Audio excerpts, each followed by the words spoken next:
technology because it could be game-changing in how people's lives are saved and how we approach mining, especially as we are starting to reopen very old mining caves in order to see if those ore bodies are still economical.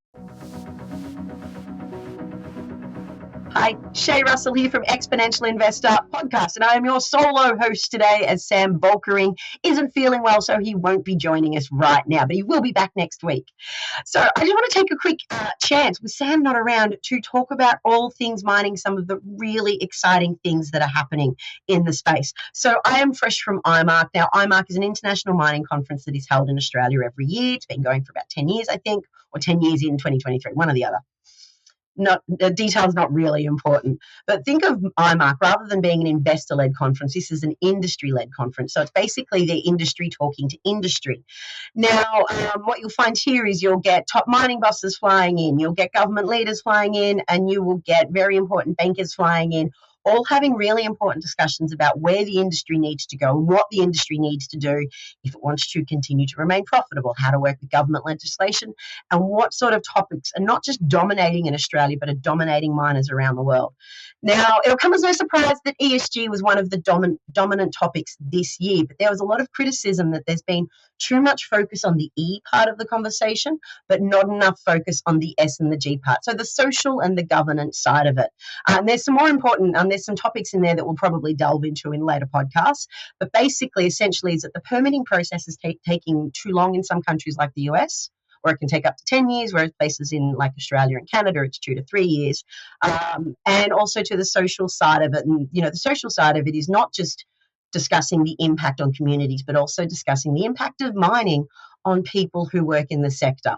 So I think you'll see going forward when it comes to ESG that there's still going to be that important focus on mining ethically and sustainably where possible, but their companies and also governments are pushing for more recognition on the social and the governance side of ESG.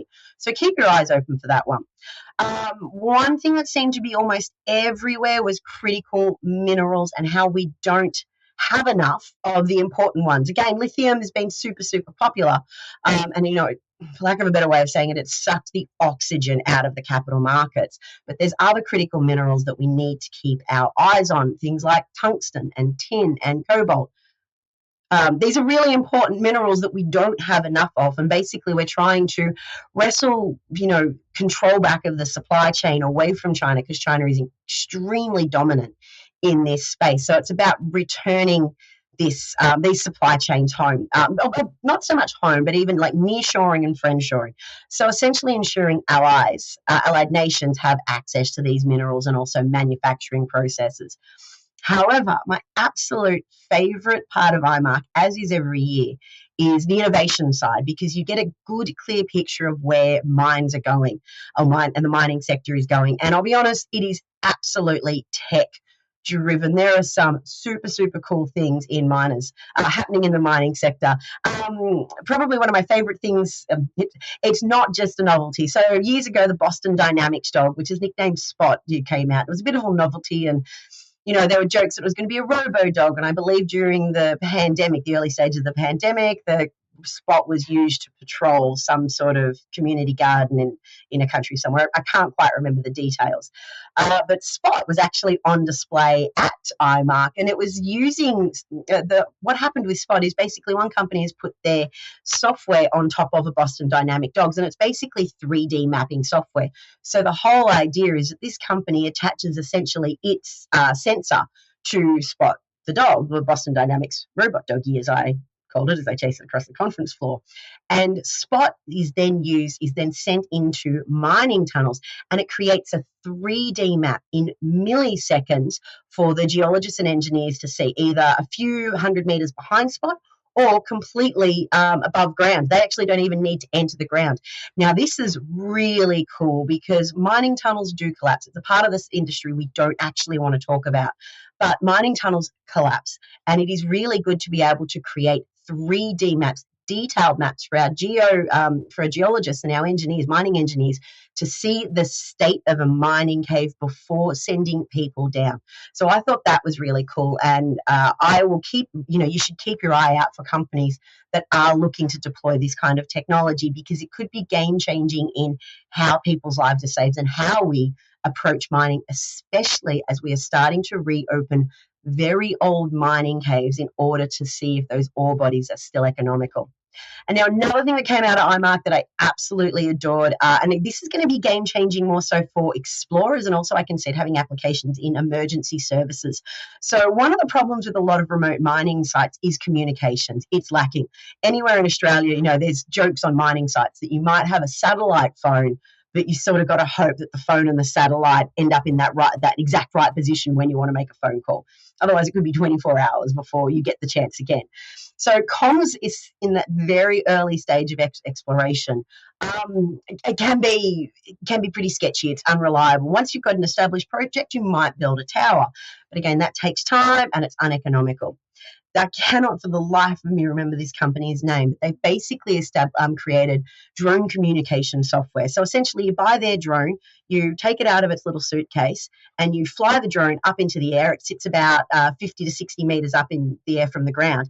And that drone connects into this company's own satellite network. And within 10 minutes, you have instant communication. So this isn't just the ability to make phone calls to keep in touch with your boss. This is also about being able to share data in real time. So as geologists are doing the exploration work, they don't have to wait till they get back into the office to upload all this information. They can actually work in real time and get that information sent back to either head office or back to their co-workers to maybe speed up the exploration process. So I think seeing drone technology on mine sites for early stage exploration projects is going to be absolute game changer.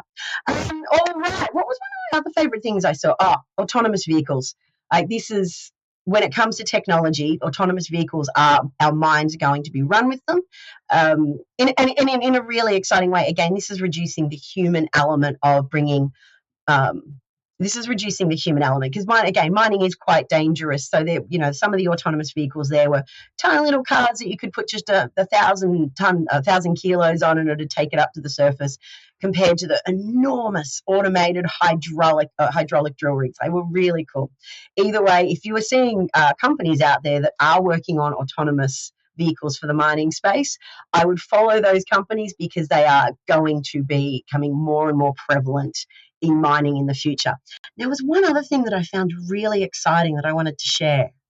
AR, or augmented reality. I've talked about augmented reality off and on for a couple of years, but augmented reality is super exciting because basically what it does is it allows miners to employ a localized workforce while knowing that the specialty skills required are on hand. So I actually got to have a really cool turn with the augmented reality. Basically, you pop a headset on, you connect through to a help desk. They can see what you're working on in real time, and then they've got this little screen down below, just out of your line of sight, where it actually they can draw or they can point to it in real time and talk you through how to fix a piece of machinery. Now, I actually got to have a turn at fixing a carburetor, and in spite of my love of cars, I've never actually had anything to do with a carburetor, which worked out perfectly for the person trying to demonstrate it for me. But within about 5 minutes, I'd screwed bolts in, I'd fixed things, and I'd been able to find parts that I had no idea even existed before. And this was all basically through the use of augmented reality. So what augmented reality does is, as I said before, it allows for a localized workforce, which is going to become increasingly important under ESG. That's part of the social and the governance side of it, ensuring that the local population has work and try and reduce the reliance on what's called FIFO, so fly in, fly out work mining sites. But the other thing that it means too is it allows knowledge transfer. Now, one of the things that is impacting the mining sector right now is there's a whole bunch of older people that are actually starting to retire, and there is absolutely not enough workers coming into the sector to take over those roles. So what this does is it basically means people who can retire, they might not have to completely retire, and that they can still live in a big city and be called in as support when they needed to be. Basically talk through a younger generation of miners on how to operate equipment, to fix things, or to basically better understand the ore body that they're looking at. So it was incredibly exciting. So for anyone who tells you mining is a dusty old business, it is absolutely not. Mining is, as far as I'm concerned, an absolute tech play. All right, I have waffled on long enough. I appreciate your patience. Now, make sure you join us next week because Sam will be back, and I'm pretty confident both of us are going to talk about the crypto market. All right, see you then.